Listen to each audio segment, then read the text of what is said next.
Welcome to the Step-by-Step Millionaire, where our job is to help you make money. And today our topic is, as the great Mark Twain Samuel Clemens said, lies, damned lies, and statistics.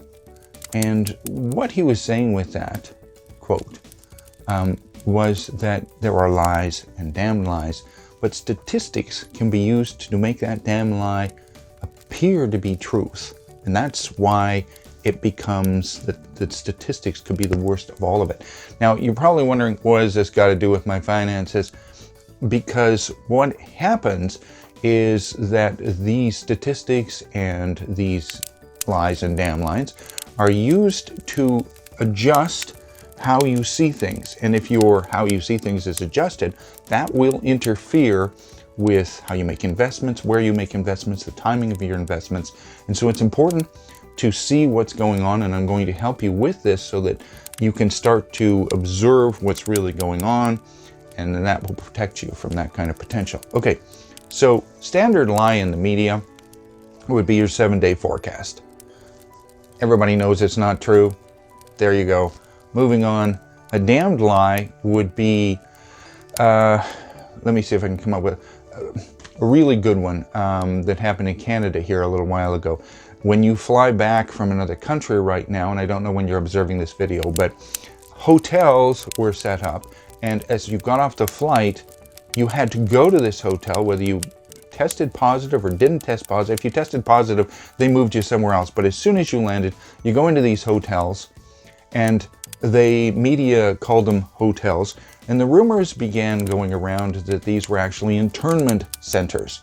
And CBC, the Canadian Broadcasting Corporation, came out and said, ignore the conspiracy theories that these are internment centers. Until media reports started coming out, even in the US, where people were being sexually assaulted, food supplies were a problem, medical access was a problem. And here's the real trick.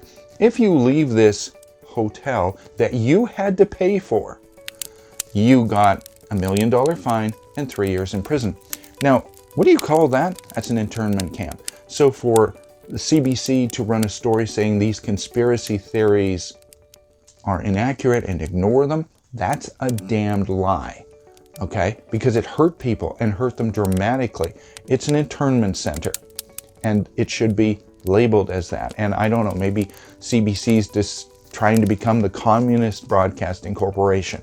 But when that sort of stuff starts happening in the media, you need to worry, because that means that they're covering for somebody. And if you'll notice in the US, it's the same thing.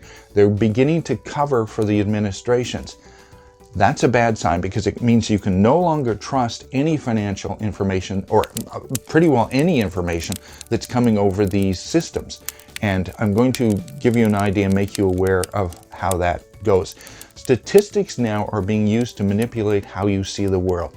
So I'll give you an example of statistics.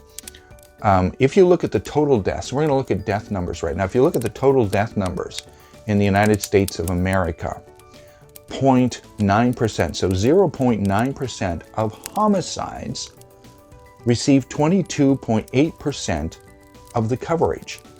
So they make you feel like at any given moment, you're going to die from being shot by a gun or stabbed by somebody.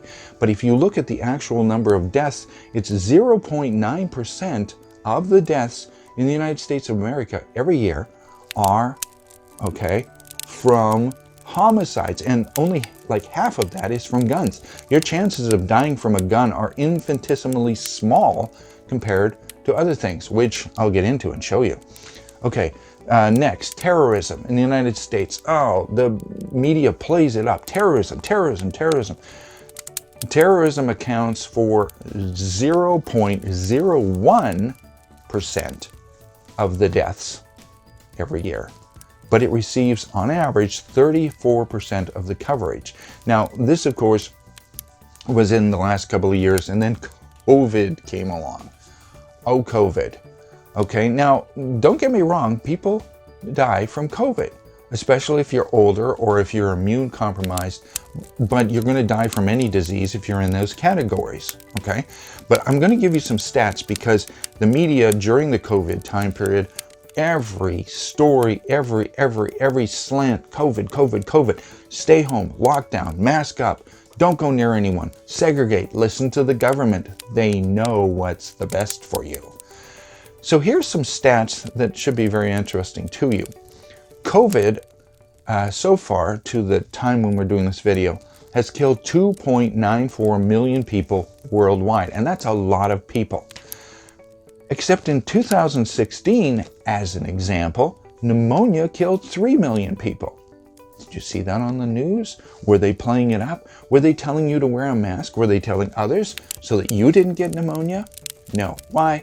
This story didn't sell. This story has two potentials. Number one, sell. Fear. Stay away from fear stories. They're designed to manipulate what you do. And on top of that, certain levels of government are using this, as you can well see, to test out just how far they can go on your personal freedoms. And it's becoming quite evident. If you don't notice this, you've been brainwashed, and there's nothing I can tell you at this point to help you out with that. So I want to move on. If pneumonia killed 3 million, is that the worst thing? Let's go with this. Worldwide deaths every year, okay, on average, I'm going to deal with some of them. So as I said, COVID's killed almost 3. Pneumonia definitely killed 3, okay. Drug and alcohol-related deaths account for 5% of the deaths worldwide every year. That's way bigger, okay? But how about heart disease? You ready for this? Heart disease killed 17.9 million people last year and the year before and the year before. Every year averages out. That's almost 18 million people that die from heart disease. And the media covers that 2.5%. 2.5%. Because it's not a good story for them, and they can't use it to manipulate you. So what do you know? So what do you think is the biggest killer worldwide of people every year? And it kills 42.3 million human beings. And you're not going to believe me when I tell you this. It is abortions worldwide. Now, again, I'm not here to say pro-life, not pro-life, or anything like that. But these are the stats that get ignored, that you should know, because it helps you put into perspective what's occurring right now and what's being done to manipulate how you see things.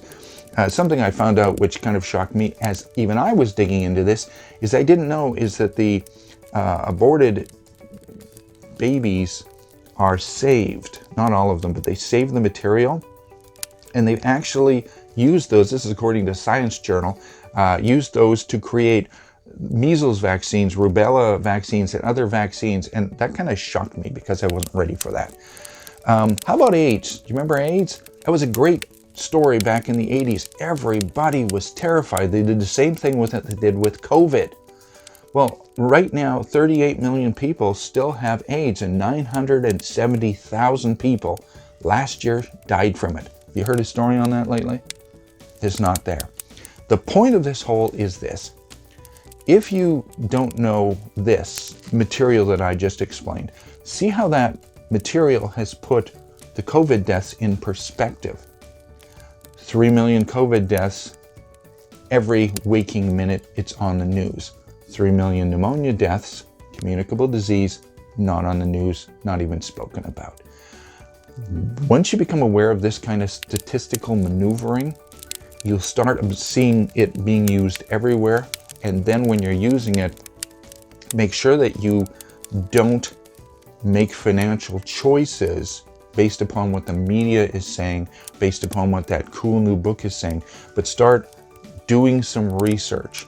Do good research. Make sure that where you put your money, or the trends that you're going to be doing, that you're following, where you're going to put your money, are not media driven or statistical driven, but they're actual facts that you've been able to find. So I know that was a little complex today, but it's super important. I hope that's helped you in some areas to see some stuff. So you know how it works.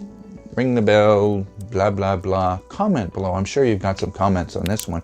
Pass it around to others if you know somebody who could use the information. And thanks for watching the Step by Step Millionaire. Now go out and make some money.